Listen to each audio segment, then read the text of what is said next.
Espera un segundito que esta cosa pone problema para compartir la pantalla y no deja sino ver la primera diapositiva. Déjenme yo.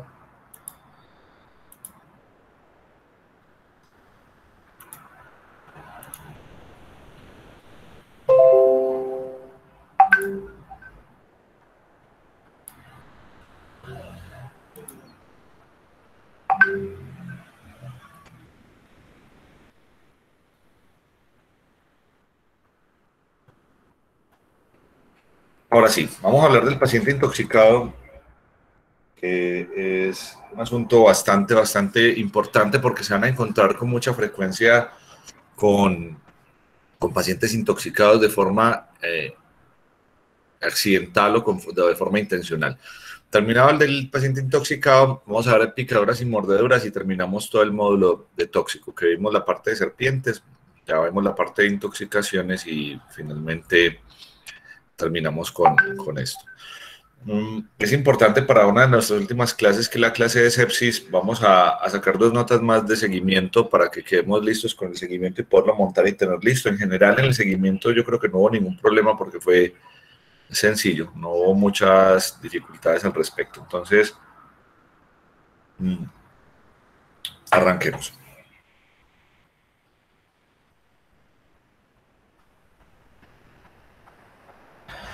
Entonces, el paciente intoxicado en general tiene múltiples causas. Las causas de intoxicación van a variar de forma importante por grupos de edades y por causas que puedan llegar a ocurrir. En general, esta es una división que me parece bien interesante.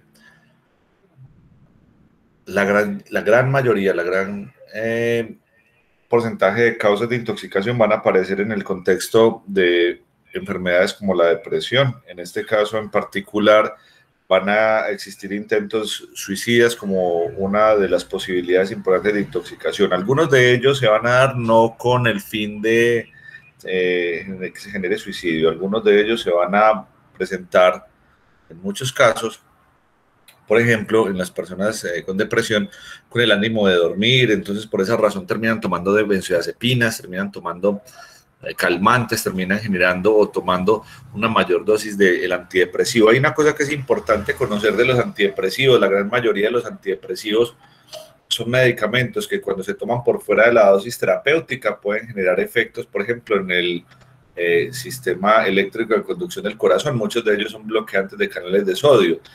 Entre ellos, los antidepresivos, especialmente los tricíclicos, tienen un problema. Ahora no los utilizamos como medicamentos antidepresivos porque no son buenos antidepresivos, pero siguen estando en la farmacia como medicamentos disponibles para inducir sueño. Generalmente nadie tampoco los formula, pero ahí están disponibles y siguen siendo una causa importante de intento de homicidio, de suicidio, perdón. Entonces, ahí están. Ya los otros, como la sertralina y los otros medicamentos, tienen un potencial de uso para el suicidio no tan alto. Sin embargo, es importante recordarles que cuando las personas tienen un episodio depresivo mayor, durante su estado de depresión mayor, no suelen hacer sus intentos suicidas. Sus intentos suicidas suele presentarse cuando se sienten un poco mejor. Y ese es el problema que tienen los antidepresivos. Por eso van a leer que uno de los efectos secundarios de los antidepresivos es el aumentar la tasa de suicidio, y tiene algún sentido. Los pacientes con trastorno de personalidad, abuso de sustancias y psicosis también tienen intoxicaciones importantes. Entonces ya se van a dar cuenta que el 90% de las personas tienen algún tipo de trastorno cuando se intoxican. En los trastornos de personalidad, por ejemplo, en la esquizofrenia, los pacientes suelen también tener un abuso importante de sustancias. Las personas que consumen drogas de abuso tienen un mayor riesgo de intoxicarse y los episodios psicóticos, las personas psicóticas también. Sin patología psiquiátrica muchas veces son exposiciones a materiales, sustancias peligrosas de manera inadvertida. Ese es más o menos lo que ocurre.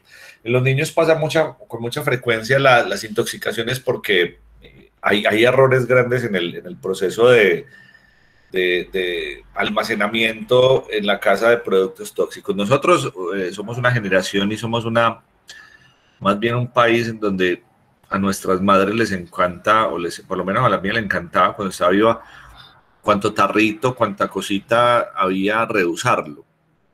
Entonces cuando uno era niño, si se reusa un tarro, por ejemplo, de Coca-Cola, de un alimento, de algo que es consumible con una cosa que no lo es, eso puede aumentar el riesgo de intoxicación.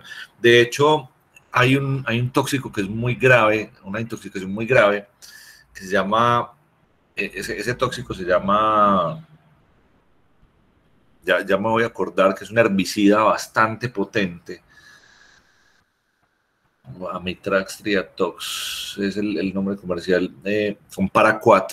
El paraquat es quizás una de las intoxicaciones más graves. Entonces miren lo que ocurrió en uno de los últimos casos de intoxicación grave que me tocó ver en niños pequeños. Este medicamento, el paraquat, lo envasaron en una botella de Coca-Cola y luego de la botella de Coca-Cola lo pasaban a la fumigadora. En este caso no quedó nada, no quedó nada en el envase de Coca-Cola, solamente las paredes más o menos untaditas de paraquat. El muchachito encontró la botellita y le echó agua y tomó agua sin que hubiera realmente una cantidad muy importante. ¿Qué quedaría? Un cc ahí entre las paredes y en el fondo. Y eso fue suficiente para generar una intoxicación grave. El paraquat genera quemaduras graves en el sistema gastrointestinal, una quemadura esofágica y gástrica, y toxicológicamente genera problemas muy graves como la toxicidad que genera o puede generar fibrosis pulmonar y genera una muerte realmente muy, muy dolorosa. Entonces, esa es una causa importante y se van a encontrar con que en algunos territorios hay formas menos agresivas en términos de toxicología, de suicidio o de intoxicación sin quererlo. En los lugares agrícolas hay una gran cantidad de agroinsumos que pueden utilizar, como los organofosforados y los carbamatos, pero también muchas personas al interior de su vivienda tienen algunos venenos que podrían haberse o podrían ingerirse o podría estar en contacto con ellos a veces de forma no intencional. Lo que nosotros sabemos de toxicología es muy poco. ¿Por qué? Bueno, es muy poco y es mucho a la vez. Es porque es muy difícil hacer ensayos clínicos. Ustedes se van a dar cuenta a lo largo de la vida que la parte de toxicología uno se la debe recordar más o menos bien, porque son muy exóticos los casos en general. O sea, usted va a ver mucha gente intoxicada, pero va a haber mucha gente intoxicada de cosas diferentes. Entonces uno ahí es cuando empieza a patinar, porque saber qué es todo o cómo se manejan todas las intoxicaciones es muy difícil. Sin embargo, en prehospitalaria lo que vamos a dar es el manejo inicial y luego vamos a trasladar a nuestros pacientes. Entonces, las investigaciones en toxicología se hacen generalmente por series de casos que se publican, porque sería muy difícil hacer una investigación, por ejemplo, para hacer un ensayo clínico para manejar a los pacientes intoxicados con cianuro. Eso es una cosa muy exótica. Muy desafortunadamente y terriblemente se hacían estudios en animales. Cada vez menos, pero me parece que es una cosa absurda. Se hacen reportes de casos cuando son cosas muy raras. Y se hacen también recomendaciones de expertos. Nosotros acá en Medellín contábamos con un toxicólogo, que era el doctor Ubier Gómez, que daba unas recomendaciones bien interesantes porque habían cosas en las que no había evidencia. Usted buscaba y no encontraba. Hoy, gracias a Dios, se encuentran líneas de manejo toxicológico, porque pues podría generarse o la necesidad de la información en un momento dado. Intoxicaciones raras que me hayan tocado. Les voy a contar algunas intoxicaciones raras que me hayan tocado. Una de las intoxicaciones más raras que me ha tocado, que es una cosa muy común, pero que la gente no suele intoxicarse con eso, es con yodo, con jabón yodado, con yodopovidona. El jabón yodado produce toxicidad precisamente por el yodo, y me pareció más charro aún el antagonista. El yodo o la absorción de yodo es inhibida por el almidón de yuca. Entonces, cuando nos tocó ese paciente intoxicado, se tomó un montón de ese jabón quirúrgico, de ese jabón de yodopovidona, y cuando averiguamos en la línea toxicológica, lo que nos dijeron: vaya, compre o consiga o haga lo que sea para conseguir yuca, la pela, por supuesto, la licúa en agua y lo pone a que se tome el agua, y si no la puede tomar porque está con alteración de la conciencia, entonces la pasa por una sonda. Una cosa absurda. Cuando luego fue a estudiar, claro, no es absurdo, por supuesto que el almidón de yuca inhibe la absorción del yodo, una cosa de locos. Esa es una de las extrañas. De pronto a ustedes les ha tocado ver una intoxicación rara, extraña, no común, no muy habitual, o no les ha tocado nunca una intoxicación, además de la del arroz con pollo. Profe, a mí una vez me tocó la de un primo, fue que la prima mía reenvasó hipoclorito en un envase de Coca-Cola. El niño tenía como 4 años Ay, y se alcanzó a dar un sorbo grande. Pues el pelado sigue vivo, pero mero susto. claro. Gracias a Dios el hipoclorito que tenemos comercial en la casa, el limpio y demás, es más o menos diluido, pero el quemón se lo pegó.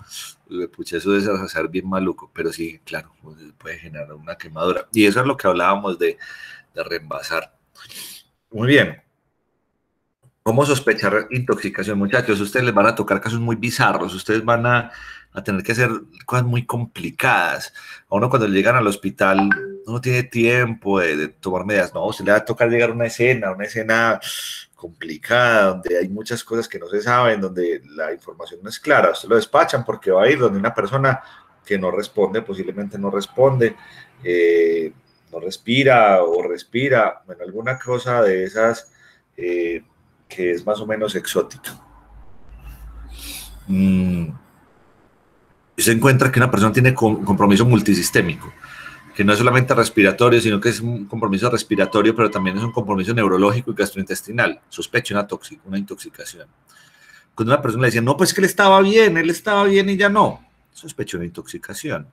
Cuando es un cuadro gastrointestinal muy grave, con deposiciones importantes, con vómito pertinaz, incontrolable, sospeche una intoxicación.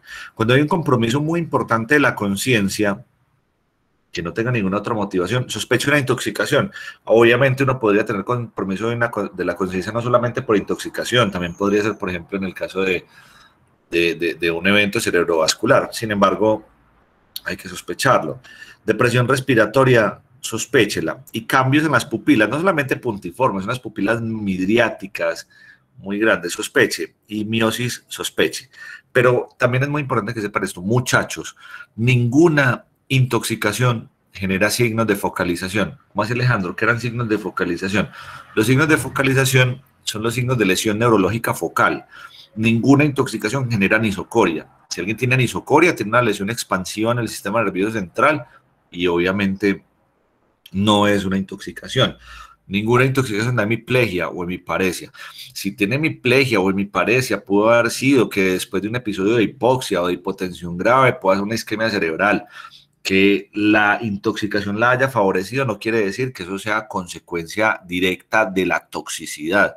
La consecuencia de la toxicidad fue la hipoxemia. Entonces, por eso les digo eso. Nadie les va a presentar hemiplegia, hemiparesia, anisocoria y cosas de esas, porque eso no es lo que se espera. ¿Quién más puede llegar a tener? Profe, Hola. ¿me puedes por favor repetir cuándo se ve el compromiso multisistémico? Entonces, cuando tienes una intoxicación y puedes empezar a encontrar hallazgos anormales.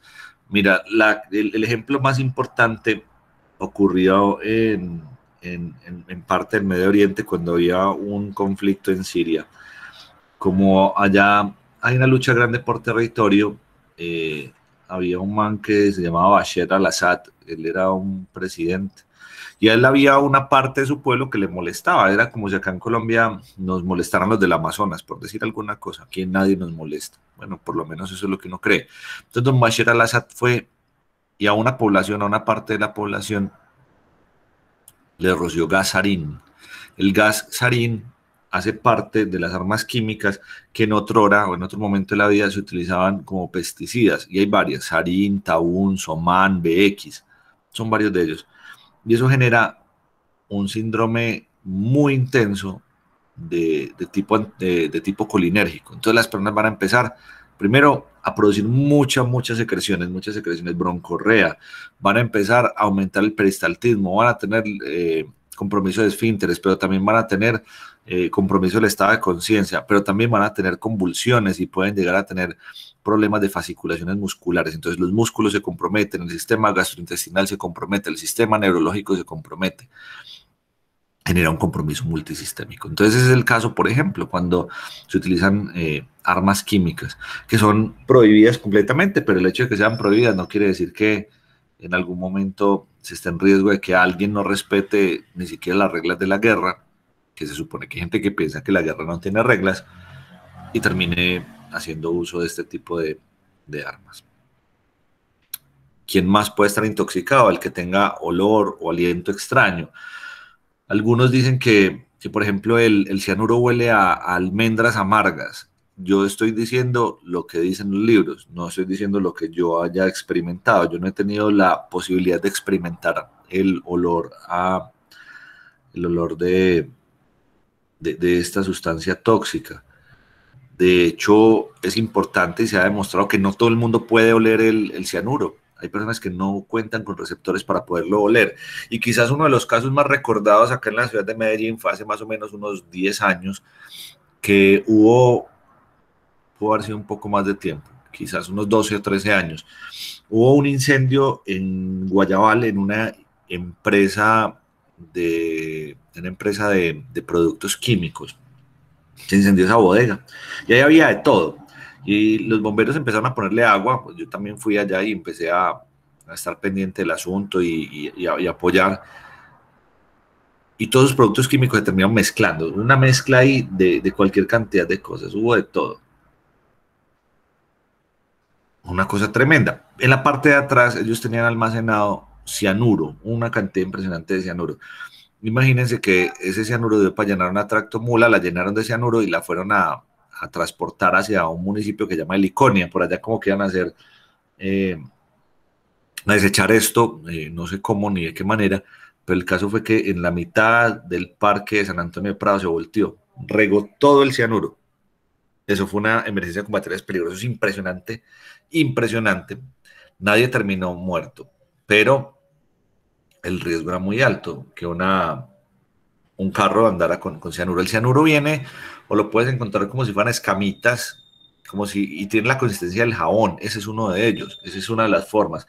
Hay otro que viene en pepitas y de ciertas presentaciones diferentes, en pellets, le dicen. Lo utilizan mucho en la industria minera para extraer oro a partir de él, y en otro tipo de industrias, pero es bastante tóxico. Entonces, tiene un olor bien característico. Hay algunas otras cosas que huelen bien, huelen dulce, otras huelen a cebolla, por ejemplo, o algo parecido. Entonces, los olores extraños, las quemaduras alrededor de la boca pueden ser cuadros en los que puede haber sospecha de intoxicación. Ya les había dicho, la midriasis extrema que puede generar compromiso de la visión se llama cicloplegia, y quizás las únicas que nos puedan llegar a entender esto más fácil que nosotros los niños son las niñas. Las niñas, especialmente cuando sufren cuadros muy severos de dismenorrea, de dolores menstruales intensos, suelen a veces aplicarse un medicamento que poco o nada sirve para los dolores menstruales, pero lo hacen, que es la iosina, la buscapina. Cuando a alguien le ponen una iosina rápida, venosa, genera cicloplegia, midriasis, y eso hace que uno no pueda enfocar bien y que vea borroso. pues cuando hay alguna cosa que sea, en algún caso, anticolinérgica, va a generar una cosa parecida a lo que hace este medicamento. Cambios en el electrocardiograma, la prolongación del QT, cuando en el electrocardiograma se ve algún cambio importante, bloqueos y demás, puede ser también una característica de una intoxicación, por ejemplo, por fármacos, por betabloqueadores, por calcioantagonistas o por la mezcla de ellos, porque es que quizás uno de los cuadros que más va a preocupar son las interacciones farmacológicas en los pacientes polifarmacodependientes, que son personas con múltiples comorbilidades y que les empiezan a agregar medicamentos a los que ya tienen, y eso es un problema mayor. Les voy a dar un ejemplo. Una persona que sufra de hipertensión, de diabetes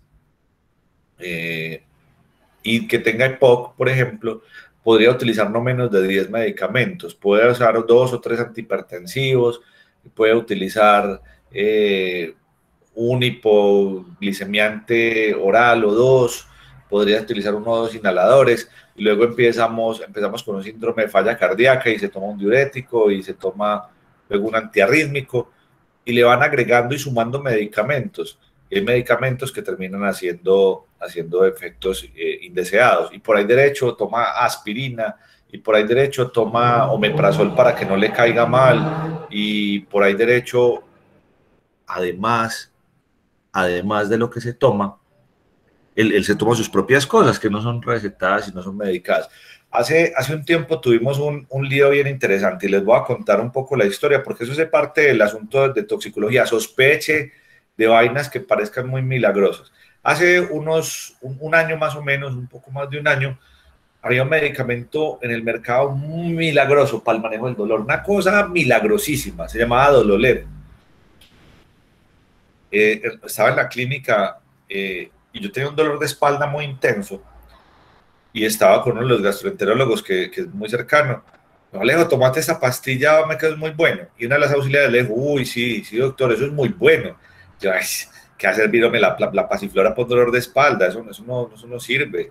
Entonces decía que eso era caléndula y pasiflora. Especialmente el principal compuesto era caléndula. Ya, la caléndula sí sirve para algunas cosas. De hecho, la caléndula ha demostrado que es un buen cicatrizante. Yo no estoy desmeritando ni mucho menos el poder de las plantas, pero es que hay cosas o sea, hay cosas que sirven, unas que no. Oiga, y el dolor era bastante intenso, y me tomé el bendito Dololeb, y el dolor se me quitó, y yo, no, pues, el Dololeb sirvió. Entonces, me pareció que era una muy buena alternativa, y si decía que era lo que era, pues entonces no tenía antiinflamatorios no esteroideos, no tenía opioides, era un excelente analgésico, pero era impresionante. Pues me compré una cajita de Dololeb para guardarla por si alguna cosa, y siempre quitaba el dolor, y más o menos al mes estalló el escándalo. El Dololeb tenía megadosis de diclofenaco. Claro, por supuesto va a quitar el dolor. Si usted toma 150 miligramos de diclofenaco, te va a quitar mucho de los dolores. De hecho, el diclofenaco es un medicamento, o es un antiinflamatorio no esteroideo bastante eficiente, y es un buen analgésico. A mí no es mi favorito, yo no lo prescribo con frecuencia. Me gusta más en términos de seguridad cardiovascular el naproxeno, pero el diclofenaco es un medicamento útil. Entonces salieron a decir que es que se habían contaminado algunos medicamentos con diclofenaco, que se van a contaminar, por Dios. Lo que pasó es que le están echando. Pero entonces póngale cuidado. Si usted tiene una persona adulta que tiene enfermedad renal crónica, o que tiene una úlcera gástrica, y usted le da Dololeb, o le daba Dololeb en algún momento, pensando que era caléndula officinalis, y le estabas dando un antiinflamatorio no esteroideo, entonces en el caso de los hipertensos se disminuye la tasa de filtración glomerular, empeora la hipertensión arterial, la descontrola y aumenta el riesgo cardiovascular. Y si tiene, por ejemplo, una úlcera péptica, la va a empeorar esa úlcera, puede generar una hemorragia de tracto digestivo y todo lo que conocen. Entonces, si la gente decide tomar diclofenaco por su propio medio, pues que lo haga, es su decisión, pero que no sea porque le están mintiendo. Entonces, pilas con eso, y pilas con lo que pasa con los abuelitos y con nuestros padres y con las personas que no saben mucho. Ellos piensan que los medicamentos naturistas son inocuos, o sea, que eso no hace nada, o sea, que solo es beneficioso. Pues muchos de los principios de medicamentos naturistas pues también son de los medicamentos de la medicina alopática. muchas cosas se sacan de extractos de plantas, y hay plantas tóxicas, y hay muchas cosas que podrían realmente generar problemas mayores, generar problemas renales, generar intoxicaciones importantes. Así que pensar que todas las maticas no hacen nada, eso no es una afirmación del todo cierta. Dale cuidado a esto, un paciente gravemente intoxicado puede permanecer asintomático durante las primeras 24 horas. Repítase eso siempre en la cabeza. Un paciente gravemente intoxicado puede permanecer asintomático en las primeras 24 horas. Y hay algunos casos, yo se los voy a revelar más adelante, en medicamentos que llamamos bombas de tiempo, que son medicamentos que podrían generar intoxicaciones graves en las que las manifestaciones no se puedan presentar en las primeras horas. Y les voy a contar uno porque son casos muy importantes de intoxicaciones no tan frecuentes, pero que podrían ser.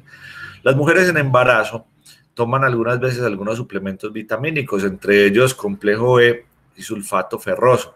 El ácido fólico también es muy importante y es muy importante para la formación del sistema nervioso central del niño que está en camino por venir. Y por eso siempre el chiste de los prófugos del ácido fólico, y es que cuando en el embarazo se toman antibióticos que inhiben el metabolismo del ácido fólico, porque algunas bacterias y microorganismos lo utilizan y utilizan enzimas para la obtención de ácido fólico,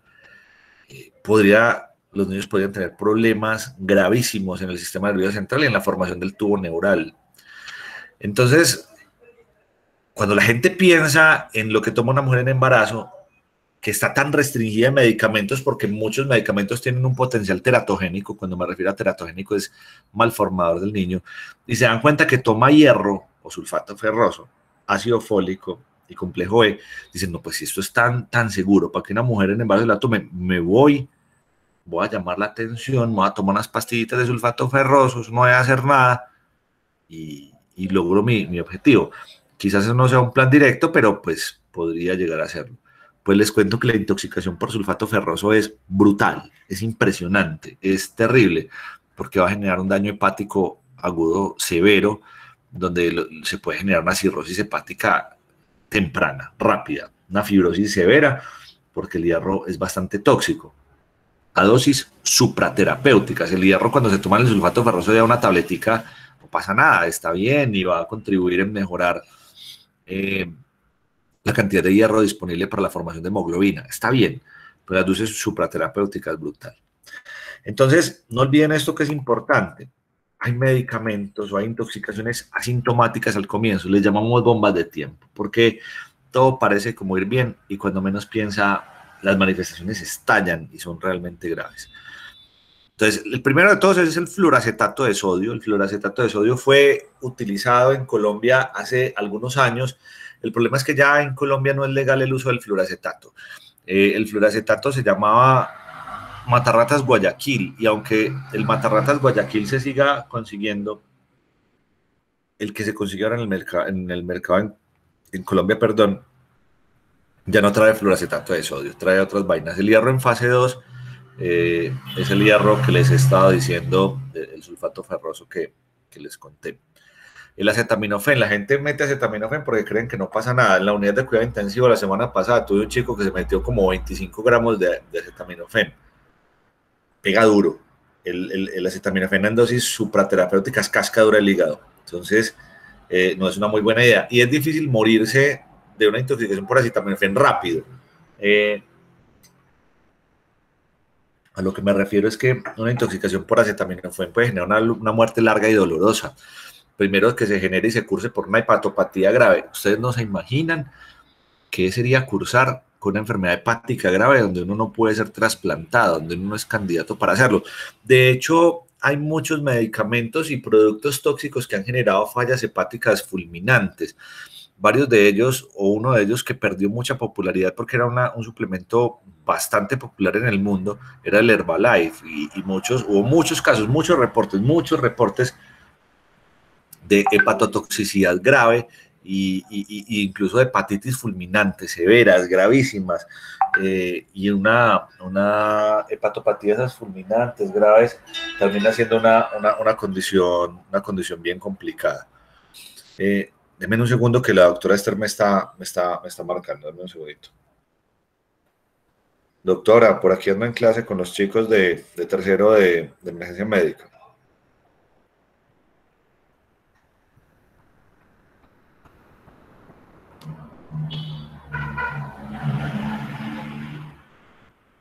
Me escribe, de una, con muchísimo gusto.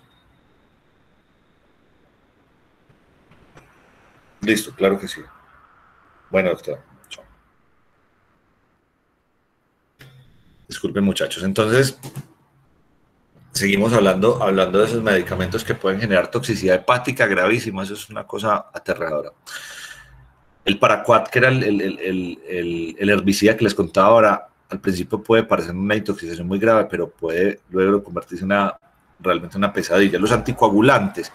Muchachos, ahora con lo del COVID, qué vaina tan tremenda. Como sabemos que el COVID genera una lesión microangiopática o unas trombosis, unas microtrombosis en la vasculatura pulmonar, y cuando nosotros tenemos pacientes con COVID, nosotros en la unidad de cuidado intensivo los anticoagulamos. La gente es muy inteligente y le dio por pensar que a todo el que se le diera COVID lo iban a anticoagular con anticoagulantes orales. No olviden que hay 3 anticoagulantes que se utilizan en fibrilación auricular, porque ustedes saben que cuando el corazón fibrila, la sangre se queda estancada, se queda quieta en las aurículas y tiene un potencial muy importante de generar trombos. Pues estos genios les dio por prescribirle a los pacientes con COVID anticoagulantes, les dio por prescribirles unos medicamentos que se llaman dabigatran, o rivaroxaban, o apixaban. Eso no sirve para eso, y el problema es que cuando le das a alguien un medicamento anticoagulante podría sobredosificarse. La anticoagulación es una cosa que debería hacerse de forma responsable. Hay otro medicamento que se llama warfarina. La warfarina o la intoxicación, bueno, o el consumo de warfarina es muy delicado. Cuando uno arranca a tomar warfarina, la warfarina inhibe factores de coagulación que son o que produce el hígado, pero primero, antes de poderlos inhibe unas sustancias que tenemos en el cuerpo que podrían generar un estado de procoagulabilidad. Una de ellas se llama la proteína C. Entonces, cuando la gente la vamos a anticoagular con warfarina, lo hacemos en el hospital y le estamos poniendo a la vez heparina, para que esa primera fase en la cual hay un estado de procoagulabilidad no se note, no se sienta, no genere impacto clínico. Entonces llega cualquiera, y son médicos incluso, contame. Profe, qué pena. Yo tengo una pregunta acerca de esa warfarina. Cuéntame. ¿Por qué los pacientes que toman warfarina no pueden consumir alimentos verdes ni cítricos? Mi negro, ¿sabes por qué? Poneme cuidado, la warfarina tiene una ventana terapéutica estrecha. ¿Qué significa la ventana terapéutica estrecha? La ventana terapéutica estrecha quiere decir que la dosis terapéutica está muy cercana a la dosis tóxica. La warfarina tiene una cosa que se llama una biodisponibilidad. Después de que usted se la toma, un porcentaje de la warfarina pequeño se absorbe, muy pequeño. Y en algunos casos, cuando consumís algunos alimentos que dicen específicamente que no deberían ser consumidos con la warfarina, aumenta la biodisponibilidad. Entonces, mi negro, si vos tenés terapéuticamente una biodisponibilidad del 5%, y vos te consumís un alimento como un alimento verde, como una espinaca o alguna cosa de esas, y aumentar la biodisponibilidad en otro 2% o 2.5%, estás casi duplicando la capacidad anticoagulante de la warfarina y pasarías del rango terapéutico a un rango tóxico, donde habría riesgo de un sangrado espontáneo, sin mediación de traumas ni golpes. La warfarina ha sido un medicamento supremamente seguro en manos expertas, en manos de un internista, en manos de un internista vascular, en manos de un cardiólogo, en manos de alguien que sepa. Pero la warfarina podría ser una pesadilla en unas manos no entrenadas, especialmente porque cuando uno le está poniendo warfarina a un paciente le tiene que pedir un examen que se llama el INR, porque el INR le sirve para saber qué qué tan anticoagulado está. Uno no debe sobreanticoagular la gente. Entonces, eso es importante. Y para hoy, para la vida, mis APH, yo siempre les digo lo mismo, porque a mí me preocupa mucho eso, que gente, tecnólogos en atención prehospitalaria, que tecnólogos en atención prehospitalaria todavía digan que alguien está anticoagulado porque tomó aspirina. Eso es falso de toda falsedad. El consumo de ácido acetil salicílico genera antiagregación plaquetaria. Y eso es muy distinto a anticoagulación. Anticoagulantes son la warfarina, el dabigatran, el apixaban, las heparinas. Esos sí son anticoagulantes y obviamente un estado de anticoagulación es un estado donde la posibilidad de sangrado es muy grande. Mis muchachos, los fármacos retard, los fármacos que tienen forma retardada, hay varios fármacos que son de forma retard. Por ejemplo, hay antihipertensivos retard que están diseñados para liberarse de forma lenta. Entonces tienen dosis más altas que están diseñadas para poderse liberar despacio. Hay varios de ellos, por ejemplo, hay cancerotagonistas como el Adalat Oros, que es un nifedipino de acción prolongada, y muchos fármacos. Siempre que usted vea retard, es un medicamento en el que usted está diseñado para no tomar dosis tan cerquita, tan próximas, sino para tomárselo una sola vez y ya.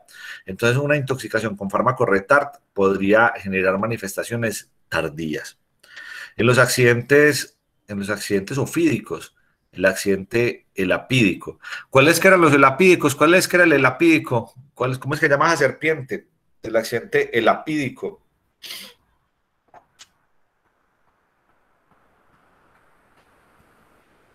Me lo quedan debiendo. Pilas, pues.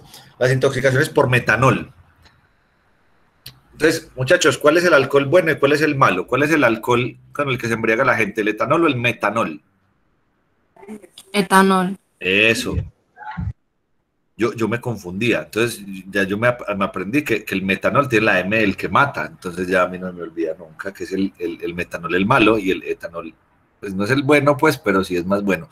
Muchachos, el metanol es muy grave porque, a diferencia del etanol, cuando se consume el metanol por las mismas vías enzimáticas por las que se degrada el etanol, termina convirtiéndose en formato de ácido fórmico y genera un gran edema, una acidosis metabólica grave y puede producir la muerte. Además del edema muy conocido ustedes, que ustedes muy bien saben que se produce en la mácula y que puede generar un proceso de enceguecimiento bastante progresivo y rápido. Los medicamentos hipoglicemiantes, especialmente los hipoglicemiantes orales, pueden producir también al principio síntomas no tan severos, pero después muy graves.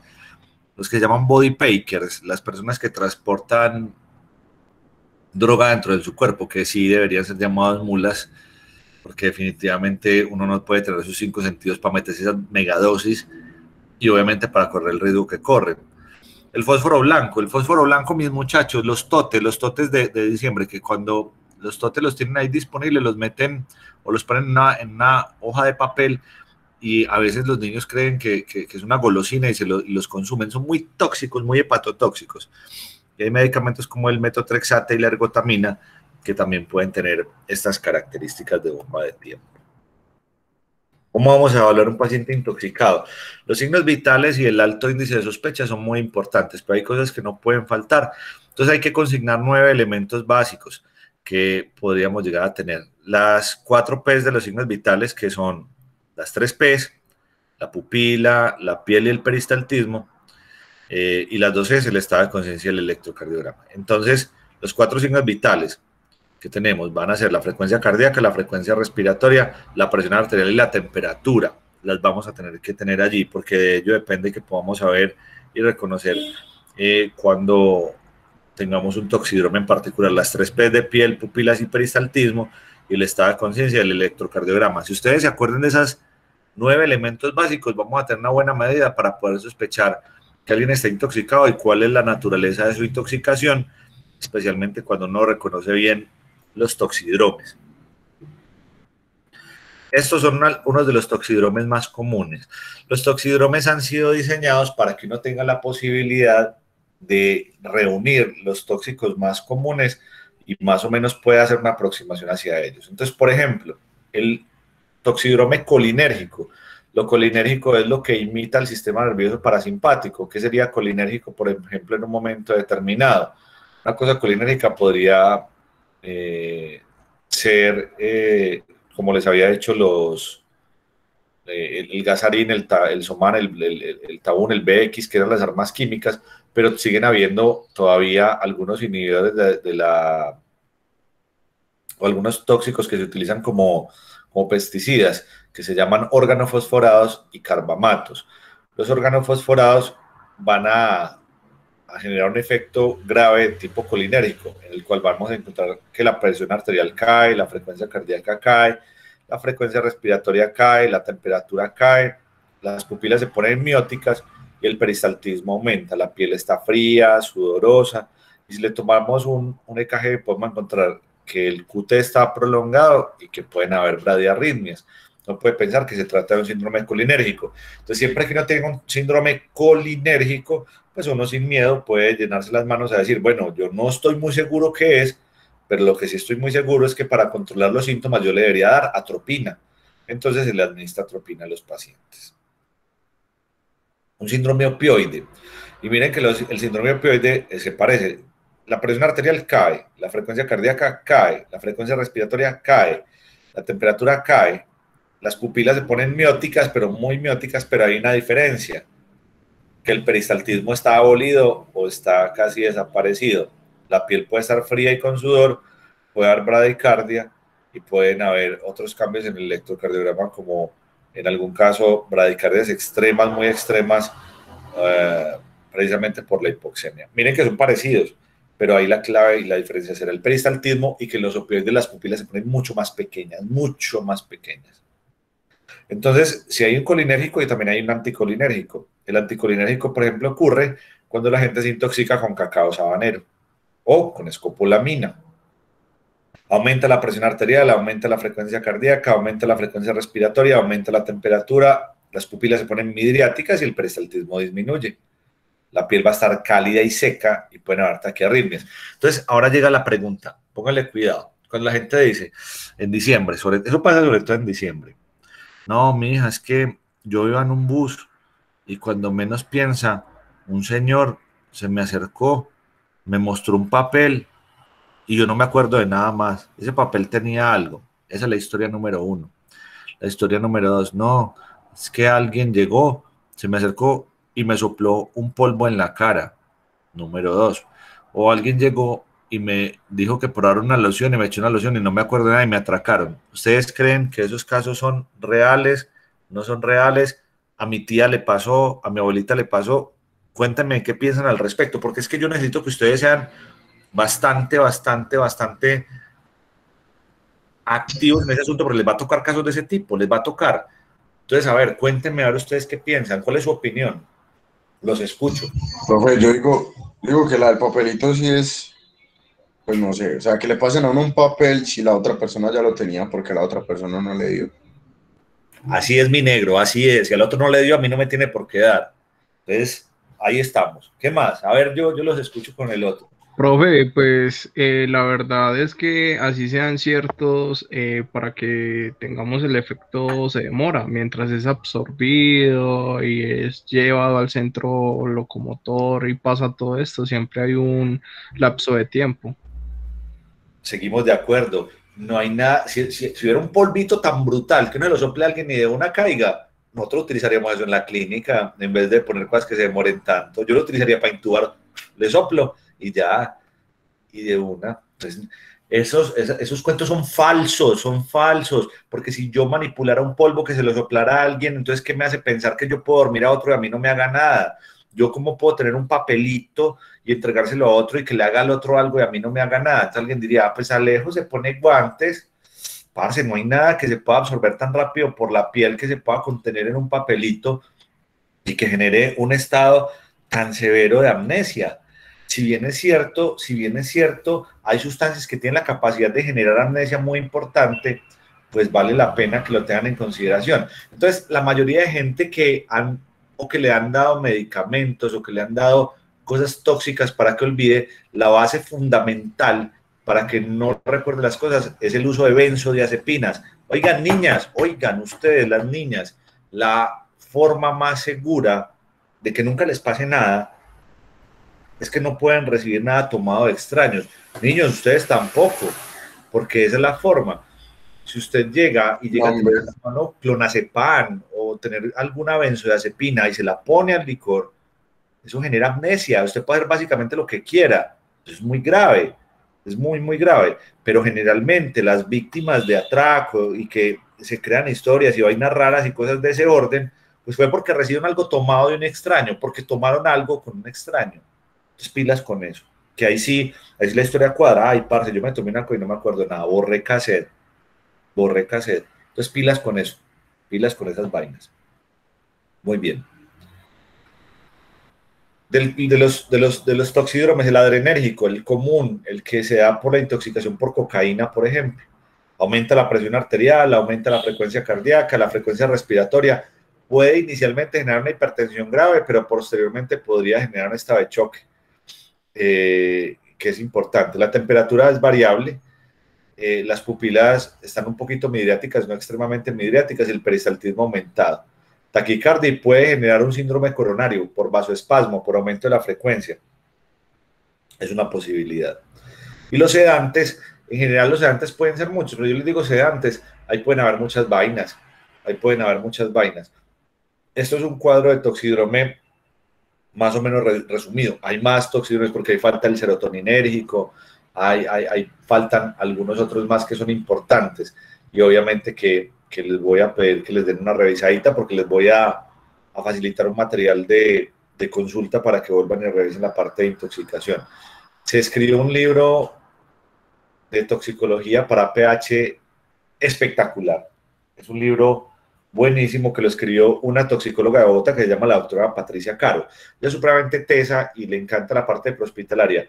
Ese libro lo escribimos hace más de un año y todavía no lo ha publicado, pero yo les prometo que cuando lo publiquen, Patico con toda seguridad nos pasa copias para que ustedes lo puedan tener de forma pues, gratuita y sencilla y fácil para que lo puedan leer. Es un libro muy bien hecho, muy bacano de toxicología y APH. Hay algunos elementos que podrían ser necesarios para el manejo del paciente intoxicado. Cuando los traslados son cortos, en general no vale la pena ponerse a hacer lavados gástricos, en general no vale la pena pensar en antídotos, pero cuando el tiempo de traslado es prolongado, sí valdría la pena. Yo sigo siendo un defensor acérrimo a que en los lugares distantes del país, algún día la gente prehospitalaria va a tener que ocupar los puestos de las ambulancias en los lugares más lejanos, y hay traslados en el país muy largos, y entre ellos tener que trasladar pacientes intoxicados es una posibilidad. Entonces, si alguien se intoxica acá en la ciudad, pues uno lo lleva a los 10, 15 minutos a San Vicente, o a la León 13, o al Pablo, o a donde haya toxicólogo, casi en todo lado hay. Pero cuando uno se demora o tiene traslados prolongados, puede ser necesario contar con cosas como sal común, bicarbonato, carbón activado, sulfato de magnesio, manitol o polietilenglicol como catárticos, cosas que podrían llegar a servir.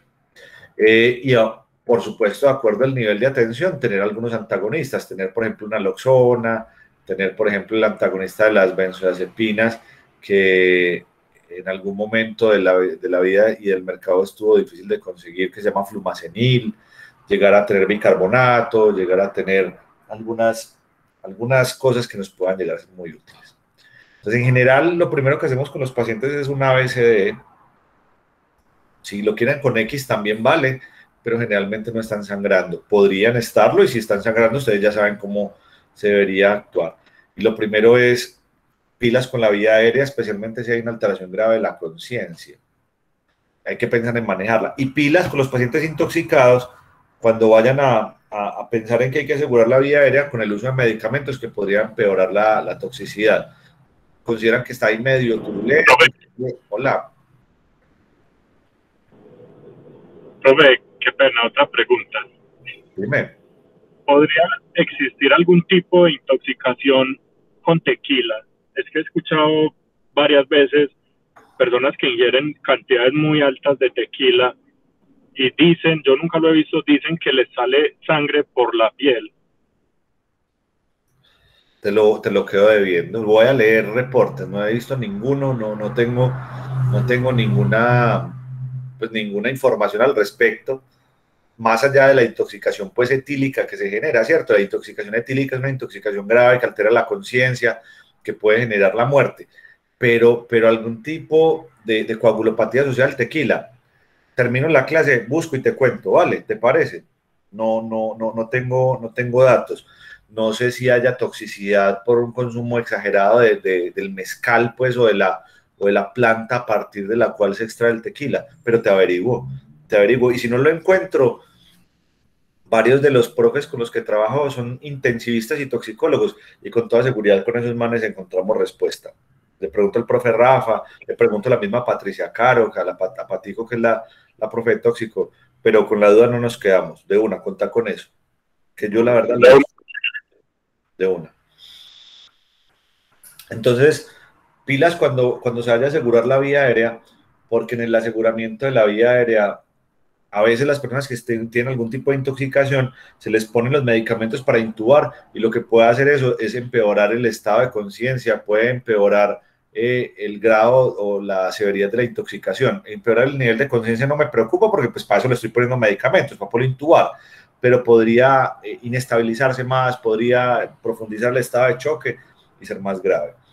Y el resto de cosas, si los pacientes están hipotensos, habría que pensar en algún momento en dar un reto de volumen, darle líquidos o pensar en un vasopresor. Por ejemplo, en medicamentos que sean vasodilatadores, intoxicaciones con antihipertensivos en algún momento determinado. Recuerden evaluar muy bien la parte neurológica. Las pupilas son muy importantes y obviamente el resto de cosas que hacemos en un examen físico juicioso.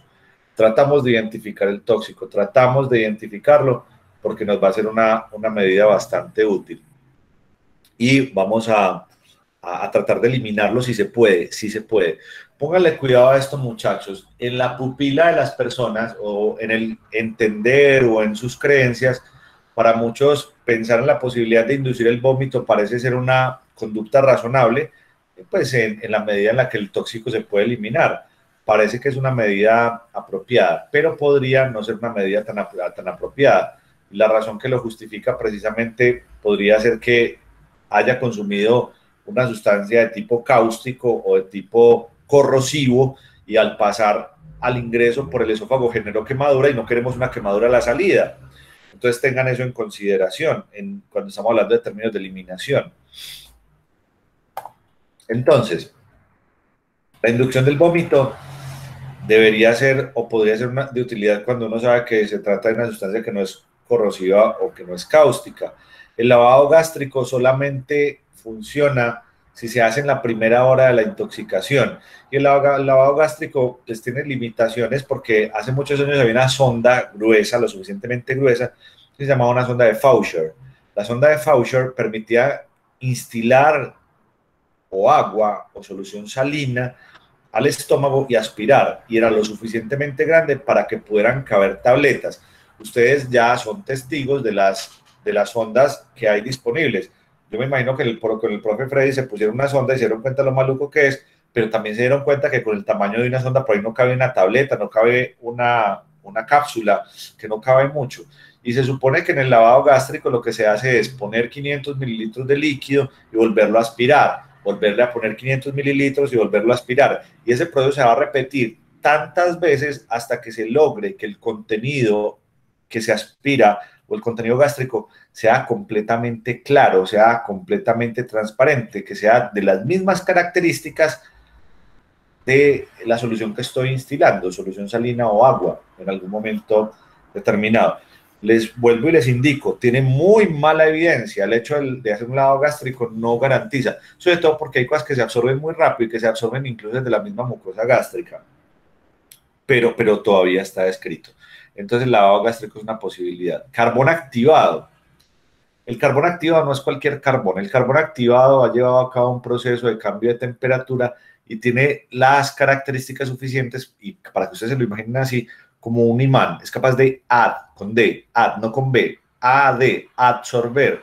La absorción es la capacidad de adherir, de pegar algunas sustancias que están cargadas y que podrían ser muy útiles al adherirse al carbón gástrico. Luego se facilitaría la eliminación por vía gastrointestinal. Quiero que escuchen esto, no todos los productos tóxicos pueden ser adheridos al carbón activado, algunos de ellos. Y como es tan difícil saberlo, entonces vale la pena que uno consulte en un momento determinado si no sabe antes de usar carbón activado, porque podría estar utilizando carbón activado con una sustancia que no tiene ningún efecto sobre él, o sobre el carbón activado no la adhiere, entonces estás perdiendo tiempo. Profe, Hola. profe, yo tengo una pregunta. Claro. Cuando dijiste lo de la intoxicación por cocaína, ¿cierto? Sí. Es que no me acuerdo cómo fue que lo dijiste, pero era una de las, como las soluciones que se podía dar. Entre esas estaba como la sal o el bicarbonato. Bueno, realmente la sal se utiliza en algunos casos para hacer lavados gástricos, cuando no hay la posibilidad de solución salina o se necesita mucho. Pues la intoxicación por cocaína en particular pasa una cosa bien importante, que eso hará parte del trabajito que vamos a hacer para el seguimiento, pues no hay problema, hablamos de eso. Mi hermano, la cocaína es un activador del sistema nervioso simpático, genera hipertensión, genera un estado de euforia, genera hipertensión y puede generar un síndrome coronario por vasoespasmo. Entonces, la primera medida es que no hay un antídoto específico para la intoxicación por cocaína. No hay nada específico, no hay un antagonista específico. Entonces, les damos benzodiazepinas ¿para qué? Para que se calmen, para que se tranquilicen y para que se disminuya esa respuesta adrenérgica tan intensa. Es lo primero. Lo segundo, que es muy importante, es que la cocaína genera bloqueo de canales de sodio en el corazón y podría ser arritmogénica. Pueden haber arritmias asociadas a la cocaína. Entonces, para eso podríamos utilizar bicarbonato. El bicarbonato es una buena medida para tratar de disminuir las arritmias, pero el bicarbonato intravenoso, esa es una buena medida. Entonces, la cocaína tiene sus vainas. La cocaína es un medicamento, no es un medicamento, fue un medicamento un día, ahora es una sustancia psicoactiva y una droga de abuso, que es bastante consumida en el mundo. De hecho, los norteamericanos están supremamente preocupados porque hay desabastecimiento de coca en este momento en Estados Unidos, de cuenta de lo que está pasando en nuestro país. Entonces, por eso la gravedad de lo que ocurre, porque precisamente por eso se paga un precio muy alto, y si les está haciendo falta, pues empiezan a tener abstinencia y empiezan a hacer lo que sea para poderla consumir. Entonces, ahí está el asunto de la intoxicación, pero realmente la única medida son benzodiazepinas para tranquilizar un poco los pacientes que se pueden agitar. Ahora hay un problema mayor, pero brutal. Imagínense que a la cocaína le mezclan un producto veterinario, quizás para aumentar la capacidad alucinógena cuando se mezcla. Cuando se utiliza o se obtiene la base de coca, el alcaloide que se obtiene de la hoja de la coca, puro, eso para poderlo comercializar lo mezclan con vainas, lo rinden bastante para que el negocio sea bien eficiente, para que de 1 kilo puedan sacar no sé cuánto, yo no sé qué tanto le pueda rendir. Pero lo que sí sé es que eso le ponen un producto que se llama levamisol. Uy, muchachos, el levamisol produce unas vasculitis horribles. Se las voy a mostrar, pues ya que estamos viendo esto, venga, yo les muestro las vasculitis por levamisol para que, se den cuenta de lo grave que podría ser esa intoxicación por cocaína. Mira, yo busco por aquí.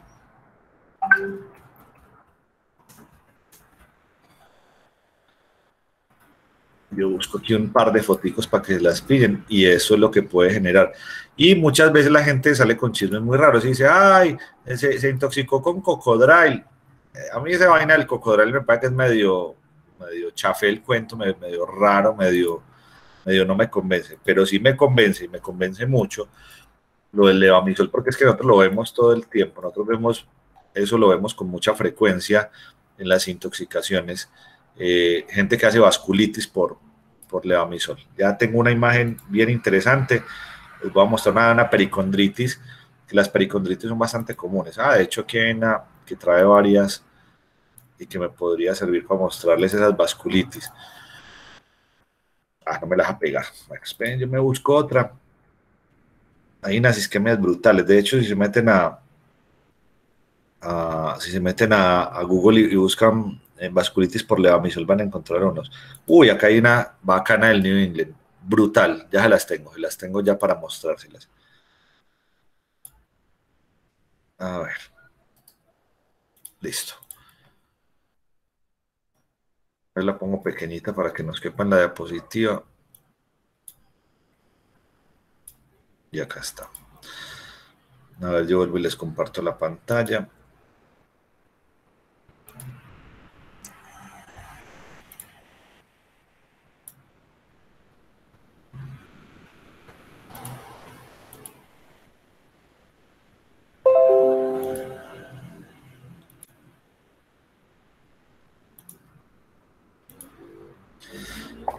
Pillen una vasculitis por levamisol.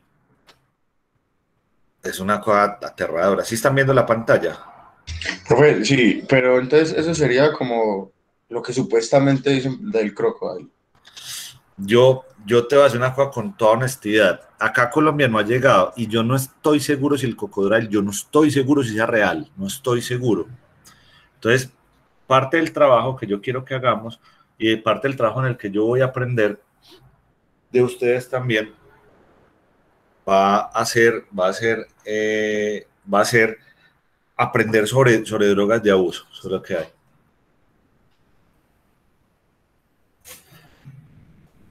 Entonces, ¿cuál es el trabajo que yo quiero que hagamos? El trabajo que yo quiero que hagamos es que hagamos un resumen muy cortico para el otro viernes de las drogas de abuso que uno podría llegar a encontrar en Colombia y de las intoxicaciones. Entonces yo quiero que busquen y les voy a pasar un manual de tóxico para que puedan buscar.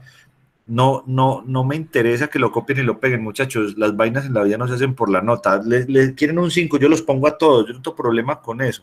Lo que necesito es que lo aprendan. Entonces, ¿cuál es el efecto de la intoxicación por cannabinoides, por THC, por tetradihidrocannabinol? ¿Cómo se ve una intoxicación por cocaína? ¿Cómo se ve una intoxicación por LSD? ¿Cómo se ve una intoxicación por opioides? ¿Cuáles son los que la gente consume en la calle? Si aquí en Colombia hay opio, ¿cómo es una intoxicación por heroína? ¿Qué es el crack? ¿Qué es el hachís? ¿Qué es el speedball? ¿Qué es el tusi? Yo necesito que ustedes conozcan eso, porque a ustedes les va a tocar atender gente intoxicada. Y cuando le dicen, se metió un speedball, y no, ¿qué es eso? ¿Qué es la metilhexgonina? ¿Qué es la mezcla entre el alcohol y la cocaína que genera un metabolito tóxico que se llama metilhexgonina? Eso es muy importante, eso es muy, muy importante. Entonces, esa responsabilidad se las voy a tener que entregar para que ustedes hagan el trabajito, para que nos ganemos una nota más, para que el viernes podamos ver sepsis, que es el tema que nos falta, que es muy importante, sepsis, choque séptico y la parte prehospitalaria de sepsis, y nos quedaría faltando una clase más, que la ventilación mecánica y transporte de paciente crítico, y quedamos al pelo con lo que íbamos a ver este semestre.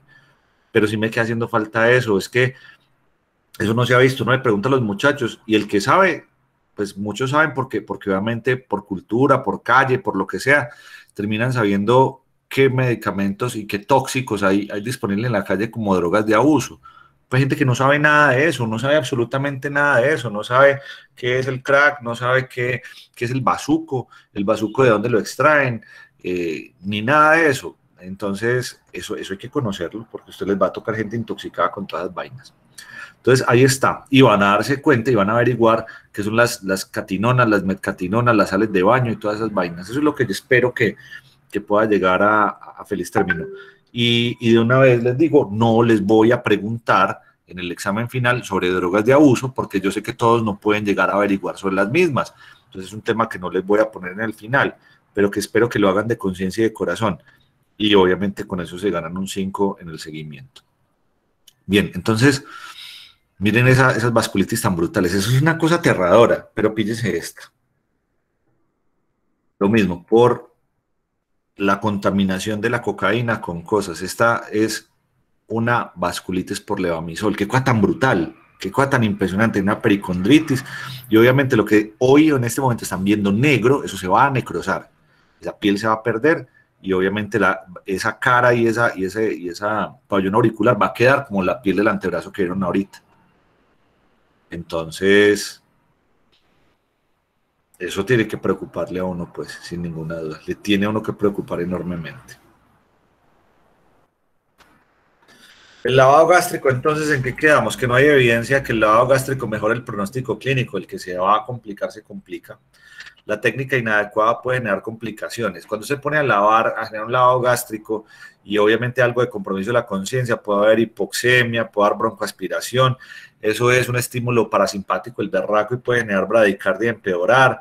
Si hay perforaciones gastrointestinales, puede generar una peritonitis peor, puedes facilitar la perforación esofágica cuando hay una lesión, precisamente una lesión grave.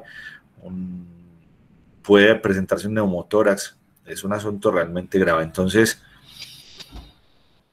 hay que tener precaución y saber en qué momento debería hacerse, y si se desconocen las características y la naturaleza del tóxico, y más aún el tiempo, deberíamos pensar en que realmente no vale la pena. Hay que trasladar a los pacientes y obviamente a un centro que tenga la capacidad para poder atender intoxicados.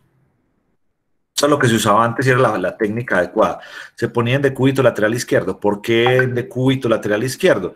Por la curvatura mayor del estómago, facilitando, por supuesto, que se disminuya el riesgo de regurgitación del contenido. Entonces, eso es lo que deberíamos tener en consideración. Así es que deberíamos hacer un lavado gástrico. Eso es lo que deberíamos considerar o pensar para poderlo hacer con solución salina o con agua. En algún momento, de acuerdo a las características o la naturaleza de alguno de las intoxicaciones, cuando usted lea la guía del manejo, podrías entender si se haría con una u otra cosa. Es como lo grande. El carbón activado es un carbón activado que no viene en tabletas. Generalmente el carbón activado viene en bolsas, que hasta hace poco no había registro INVIMA para ningún carbón activado, que era lo difícil de conseguir. Generalmente la dosis es de 1 gramo por kilo de carbón activado, que se puede repetir un par de veces, pero cuando se repite el carbón activado es importante pensar en el uso de catárticos, porque puede generar constipación. Es una medida bastante útil, generalmente no disponible en las ambulancias. Debería ser administrada la primera hora y está contraindicado en casos de pacientes inconscientes que no han sido intubados, porque imagínense una broncoaspiración con carbón activado, genera realmente posibilidades de lesiones graves. Y cuando hay ingestión de cáusticos, los cáusticos en general, además del riesgo que se genera ruptura esofágica, pueden tener un efecto limitado en estos casos. Los catárticos podrían ser útiles para aumentar la eliminación, y hay dos: manitol, el mismo manitol que se utiliza en TEC, se puede utilizar por vía oral, 5 mililitros por kilo de peso por vía oral, aumenta la posibilidad de hacer deposiciones rápidamente, o lo que se denomina sulfato de magnesio, la Salepson, que también se podría utilizar. Y el último se llama polietilenglicol, el Nuliteli, también es otra posibilidad para aumentar la catarsis, la posibilidad de exonerar y eliminar el carbón activado. El polietilenglicol también lo utilizan a veces para que las personas que tienen o llevan cocaína en su interior puedan eliminarla. Y en este caso el polietilenglicol, el Nuliteli, es indispensable en intoxicaciones por hierro, por litio, por medicamentos retard, y en los correos humanos, los body packers, para eliminar rápidamente esos tóxicos y mejorar la posibilidad de que se disminuya el tránsito y la absorción. Es importante. El QT básicamente es, en el electrocardiograma, medir el QT corregido, solamente para que lo tengan en cuenta. El QT corregido se mide básicamente evaluando la distancia que hay entre RR y evaluando el QT. Entonces la fórmula del QT corregido, que se llama la fórmula de Bassett, es el QT o el tiempo del QT medio sobre la raíz cuadrada del RR. Como eso tiene raíz cuadrada, para mí todo lo que tenga raíz cuadrada deja de ser medicina y se convierte en ingeniería. Pero usted puede en internet llegar a tener disponible una calculadora de QT donde tenga la posibilidad de valorar ese QT. Entonces, las personas, en el caso de los hombres, que tengan un QT mayor de 400 y las chicas de más de 440, se considera que hay un QT prolongado, y el QT prolongado tendría la posibilidad de generar arritmias, especialmente taquicardias de puntas torcidas, arritmias letales, y el tratamiento para cualquier intoxicación que prolongue el QT va a ser la administración de sulfato de magnesio. Es una de las consideraciones que deberíamos tener.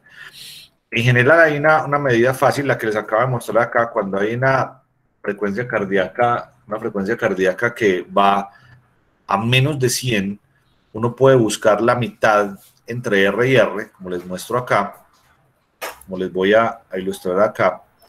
Entonces usted mira si tiene menos de 100, porque si va más de 100 ya el QT parecería estar igual prolongado en cualquiera de los casos, y toca hacer la fórmula de base. Pero si tú tienes un electro y tiene menos de 100, no traza una rayita en la mitad, como se ve ahí. Y si la rayita de la mitad toca la T, el QT está prolongado sin haber hecho nada de esto. Y si el QT está prolongado, toca pensar en que tiene riesgo grave de arritmia. Miren, uno normal, no hay arritmia, no hay QT prolongado. Esa es la diferencia. Y miren que la frecuencia más o menos normal acá, con esta hay un QT prolongado y en esta no. Pues, por ejemplo, la intoxicación por antidepresivos tricíclicos, se alcanzan a ver cambios en las derivaciones D1, D2 y ABR de un paciente con sobredosis de antidepresivos tricíclicos. Vamos a encontrar ondas S muy prominentes. El profe Peña en estos días bajó al servicio de urgencias desde la Clínica del Norte y encontró un paciente que estaba inconsciente, que no se sabía muy bien qué tenía, no encontraba muy bien las cosas, pero él pues, es muy teso en intoxicaciones y se acordó de estas manifestaciones de las heces profundas en D1, en D2 y en ABR, y ahí mismo se dio cuenta que eran antidepresivos tricíclicos, que había que darle bicarbonato, que había que manejar la acidosis metabólica grave, y bueno, esas cosas no las recuerdo. Entonces el electro es bastante importante para eso. La parte de los laboratorios no es una cosa que tengamos que recordar para prehospitalaria, pero sí nos sirve si estamos en una central de referencia. Entonces, el paciente intoxicado, los procedimientos de soporte y descontaminación, la utilización de medicamentos y la administración de antídotos no dependen de la confirmación del laboratorio.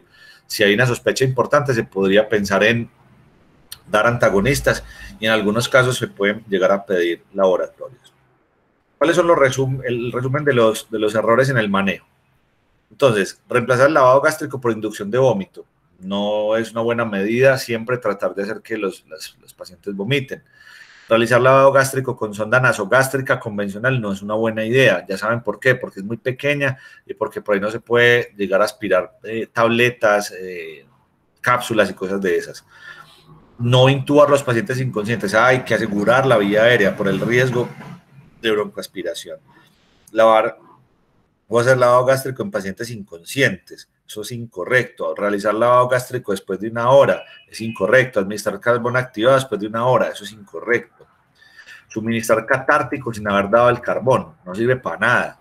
Administrar diuréticos para aumentar la capacidad de orinar o la diuresis para desintoxicar no tiene ninguna razón de ser. Hace muchos años, cuando el paciente estaba inconsciente, le daban una cosa que se llama el cóctel de coma. O sea, le metían varias cosas, le metían dextrosa, flumacenil, inaloxona. Ahora que le pegaban, pues ya el cóctel de coma no se usa. Ya uno tiene que tratar de establecer la naturaleza de la intoxicación para ver si es que tiene un antídoto específico. Omitir hacer el electrocardiograma. Es muy grave no hacerle un electro a alguien intoxicado, es necesario. Asumir que solo el sintomático está intoxicado. Ya saben que hay intoxicaciones inicialmente que son asintomáticas y no remitir al psiquiatra. Esos son errores comunes que podríamos llegar a tener. Nuestro profesor, el profe Darío Córdoba, decía que formar en la época actual un médico, y no solamente un médico, yo digo en la época actual un paramédico, un tecnólogo en atención prehospitalaria, sin ni siquiera conocimientos básicos de tóxico, es una omisión tan grave que toca los linderos de la criminalidad. Si ustedes no saben cómo atender a un intoxicado, si no tienen una idea de lo grave que podría llegar a ser, si hoy no aprendieron una cosa nueva que les ilustre que tienen que manejar con mayor seriedad las intoxicaciones, pues vamos a tener problemas graves. Yo les voy a hacer una pregunta antes de pasar a un tema que quiero que revisen, o que revisemos juntos, y que sigue el de las picaduras y las mordeduras. Muchas veces parte del mito y de la leyenda y la creencia popular reza lo siguiente, dice, si usted consume más poquito, es más tóxico que consumir mucho. ¿Ustedes qué piensan al respecto?